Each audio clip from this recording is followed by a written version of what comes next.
महाराष्ट्र की राजनीति में बदलाव आ रहा है, पर ये बदलाव डिजिटल इंडिया का है या आने वाले समय में साइकिल का रहेगा। इसी पर बातचीत करने के लिए हमारे साथ समाजवादी के महाराष्ट्र प्रदेश अध्यक्ष है, उनसे जानेंगे। सर, आने वाले दिनों में महाराष्ट्र में बदलाव आएंगे ऐसे कहा जा रहा है, तो इसे आप किस तरह से देखते हैं? नहीं नहीं, हम बदलाव लाना चाहते हैं हम लोग। जो पिछली बार इलेक्शन हुआ 2024 के पार्लियामेंट का, उसमें देखा आपने कितना अच्छा बदलाव आया। अब समाजवादी पार्टी जिसकी 5 सीटें थीं, वो 37 सीटें और अपने अलायंस के साथ 43 सीटें चुनकर आ गई। तो अब समाजवादी पार्टी को एक राष्ट्रीय पार्टी बनाने के लिए हमने महाराष्ट्र में शुरुआत की है, मिशन महाराष्ट्र। तो अब बदलाव यकीनी है, कुछ ना कुछ ज़रूर बदलाव की। जनता जो है ना, झूठ से थक चुकी है। जनता सिर्फ़ और सिर्फ राम का नाम लेकर लोगों को ठगना, और जो है जिस तरह से इन लोगों ने अयोध्या में राम का नाम लेकर मंदिर बनाया, इतना बड़ा काम किया, लेकिन अयोध्या में भी राम ने इनको सीट नहीं दिया। तो अब समाजवादी पार्टी का टेम्पो हाई है, बदलाव आएगा। हमें पूरी उम्मीद है कि जिस तरह से इंडिया अलायंस ने मिल करके लड़ाई लड़ी, बंगाल में देखिए आप कितना अच्छा हुआ, महाराष्ट्र में हुआ, उत्तर प्रदेश में, कुछ स्टेटों में नहीं हो पाया, परंतु अब लगता है कि अलायंस अच्छी तरह से हो। और अखिलेश जी ने बहुत अच्छी तरह अलायंस किया है, तो अलायंस अच्छी तरह हो ताकि वोटों का बंटवारा ना हो। आप ये समझ लीजिए, जब समाजवादी पार्टी उत्तर प्रदेश में कमज़ोर होती है ना, तो देश में बीजेपी की सरकार होती है, और जब समाजवादी पार्टी उत्तर प्रदेश मजबूत होती है ना, तो देश में बीजेपी की सरकार नहीं होती।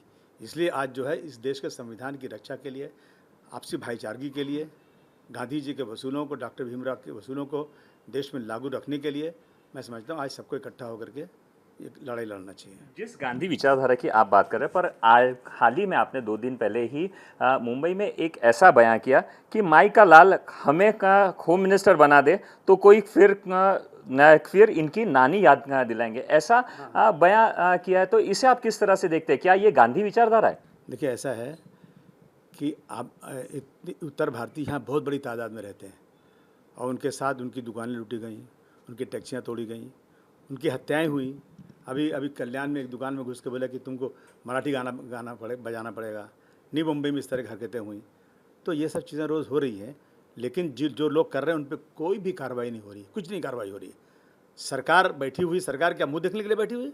सरकार को कार्रवाई उस पर करना चाहिए। इसीलिए मैंने बोला कि आप जब मैं देखिए, ये तो खाली एक जुमला है, बात करने की बात है, मैं होम मिनिस्टर बन जाऊँगा, ठीक है, लेकिन इंसाफ होना चाहिए। ऐसा इंसान बैठना चाहिए जो इंसाफ करे। अगर आज ये हो रहा है कि अगर किसी ने एक पत्थर मार दिया तो उस पर 307 होता है, और अगर इनके लोग जो हैं वो कुछ करेंगे ना तो इन पर 153A होता है। क्या है ये? इंसाफ नहीं हो रहा है, इसलिए हमने ऐसी आवाज़ें लगाई है। तो क्या आप भी एक उसी राजनीतिक तरीके का भाषा का इस्तेमाल कर रहे हैं क्या? क्योंकि आप भी कह रहे हो वो तो एक जुमला है। नहीं नहीं, देखिए, मैं क्या होम मिनिस्टर बन जाऊंगा क्या? मुझे मालूम है कि मेरा होम मिनिस्टर बनना कितना मुश्किल है, परंतु जनता को एक बूस्ट देने के लिए बोलना पड़ता है ना कि भाई अगर ताकत आएगी, और सच बात है ये कि वो बीजेपी जो 84 में क्या सीटें थी, इनके पास कुछ नहीं थी, वो बीजेपी आज सत्ता में सबसे मैक्सिमम बड़ी पार्टी बन चुकी है। तो मैं समझता हूँ कि नेताजी मुलायम सिंह यादव जी ने जो नींव डाली है समाजवादी पार्टी की, वो भी इस देश के अंदर सत्ता में आ सकती है, और महाराष्ट्र में सत्ता में आ सकते हैं। तो इसलिए लोगों को यकीन दिलाना है कि अब जो इलेक्शन आ रहा है ना, उनको पहचानो सारी पार्टियों को जिन्होंने तुम्हारे साथ इंसाफ नहीं किया है। और समाजवादी पार्टी ने हमेशा जुल्म के खिलाफ लड़ाई लड़ी है। हमारा कोई मराठी भाई से कोई झगड़ा नहीं है। मराठी भाई का तो हम एहसान मानते हैं, उनका अभिनंदन करते हैं कि कितने प्रदेशों से लोग मुंबई में आए हैं, महाराष्ट्र में आए हैं, और सब लोग मिलजुल कर रहते हैं। कुछ राजनीतिक नेता है ना जो अपनी रोटियां सेकने के लिए कभी हिंदी मराठी, कभी उत्तर भारतीय मराठी, ये करके ना आपस में ये जो है टकराव पैदा करते हैं। यानी आपका सीधा रुख राज ठाकरे इन पर है क्या? नहीं, मेरा सीधा रुख उन सब लोगों पे है जो लोग आज यहाँ पर मराठी और हिंदी के नाम पर, और मराठी और उत्तर भारतीयों के नाम पर अलगाव की बात करते हैं।